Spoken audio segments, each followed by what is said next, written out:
සතියක් පටන් ගත්තා. මම හිතුවා ඉතින් ලස්සන කෝඩුවක් හදන්න ඕනේ කියලා. ඉතින් පළවෙනි වතාවට තමයි කෝඩුවක් තනියෙන් හදන්නේ. මම ගෙදර ඉඳන් මගේ මල්ලි හරි අම්මා හරි තමයි මට කෝඩුවක් හදලා දෙන්නේ. එතකොට මට තියෙන්නේ අලවන්න විතරයි. ඉතින් මේ පාර මම තනියෙන් ඉන්න හින්දා මම හිතුවා ඉතින් මම කෝඩුවක් හදා ගන්නවා කොහොම හරි කියලා. ඔබේ ගුණ වටත් අරගෙන ඇවිල්ලා කෝඩුව හදන්න පටන් ගත්තා. මේ ඉතින් කෝඩුව හදන පළවෙනි දවස. දැන් මේක දවස් 3ක් විතර හදනවා. ඒ කියන්නේ පළවෙනි දවසේ මම කෝඩුව හැදුවා. හැදුවට මම කොහොමද හදාගත්තේ? මට හරියන්නේ නැහැ. මොකද මම ගෙනාපු කොළ වර්ගය වෙනස් කෙනෙක්. ඒක ටිකක් ඝන කොළයක් නිසා ඒක අලවන්න අමාරුයි.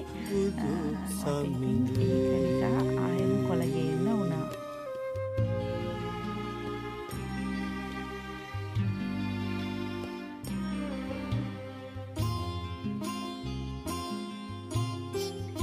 පළවෙනි දවසේ ඉතින් බැරි ගාතේ කොහොම හරි කෝඩුව හදාගත්තා.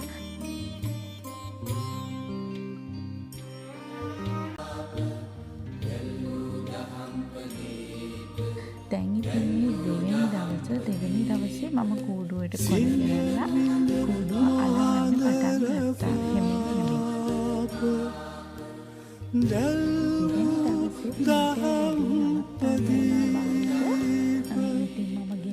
කොළ මල්ලිනා රැලිවලට ඉතින් අපි වෙසක් දවසේ තමයි ආයෙත් කෝඩුව අලවන්න පටන් ගන්න කම්ප්ලීට්ලි. බුදු සමිදේ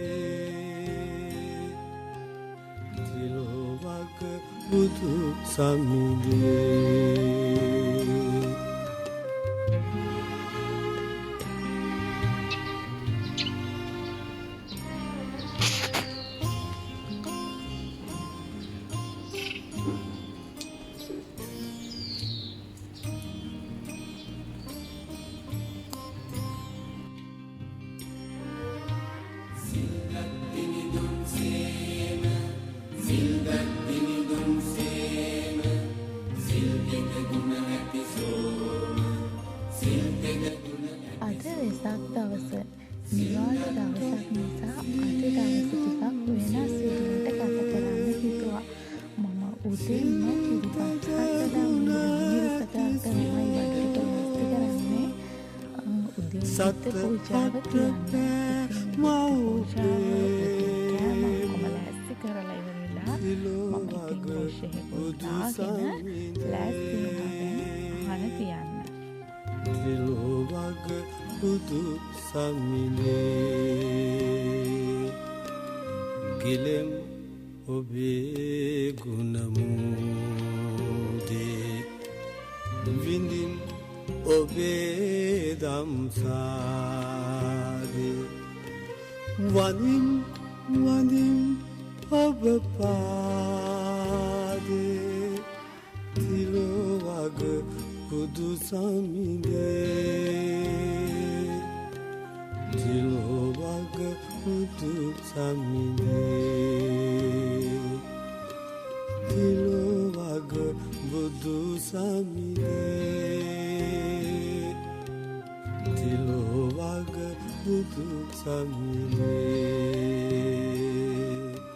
තිලෝවග බුදු සමිනේ.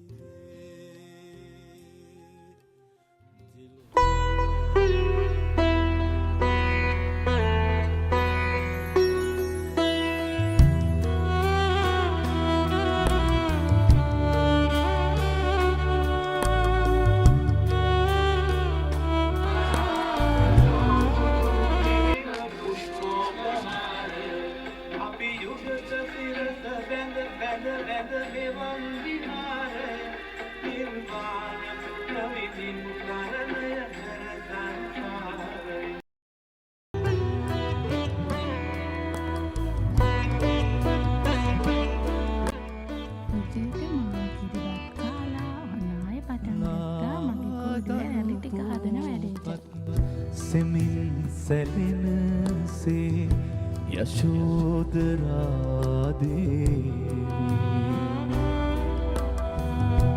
ආවනු බැරි තැන රහසේ හැඬුවා පෙර සංසාරේ ඇසුර මතක් වී ලාදලු පෝපත් සෙමින් සැලෙනසේ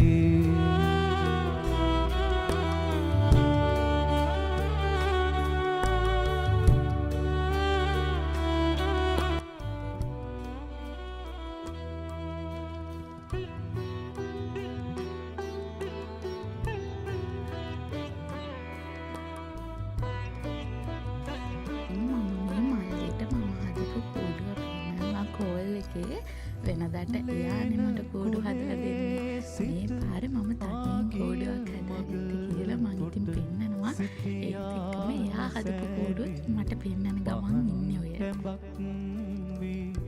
නිවන් දකින තුරු මේ සංසාරේ පසුපස ආවා සෙවණැල්ලක් සේ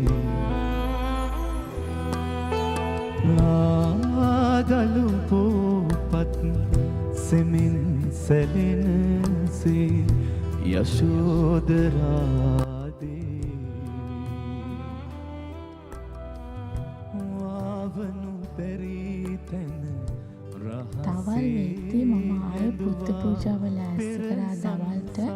ඉතින් මම දවල්ට හැදුවේ සිම්පල් රයිස් එකක්.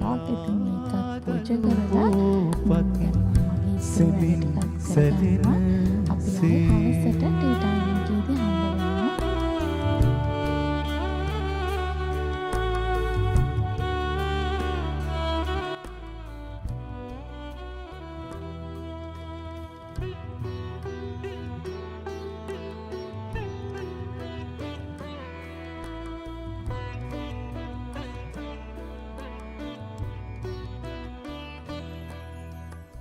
හවස් සිද්ධි ටී එකක් හදා ගන්නවද තන්සල් බීම එකක් හදා ගන්නවද කියලා හිත ඉඳලා කොහොම හරි ප්ලේන් ටී එකක් හදාගත්තා.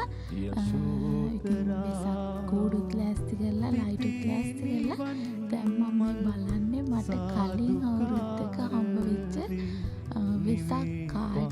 ඉතින් ඒවට මම හරිම ආසයි තාමත්. ඒවා මගේ මතකයේ හැමදාම තියෙනවා. ඉතින් මම ලංකාවෙන් එනකොට ඒවා කොහොම ටික අරගෙන තමයි ආවේ මෙහෙට.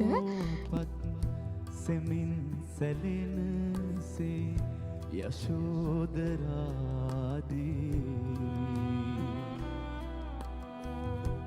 ආවනු බැරි තැන රහසේ හැඬුවා පෙර සංසාරේ ඇසුර මතක්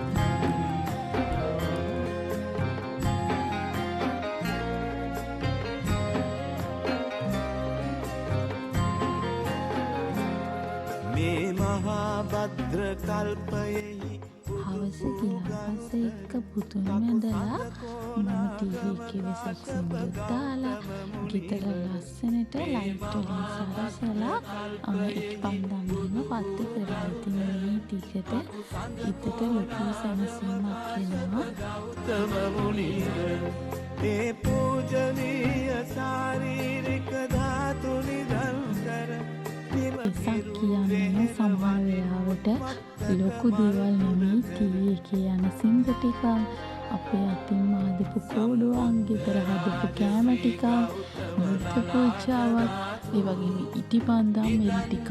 ඒ ටිකම ඇති වෙසක් සතුට දැනෙන්නේ.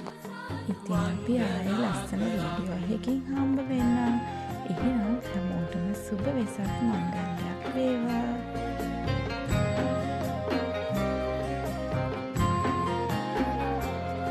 අප බුදුන් තෙවැනි වරලක වැඩි උතුම් උදාන සමරා කළෝ බුදුහු මෙබිම පුෂ්පෝපහාර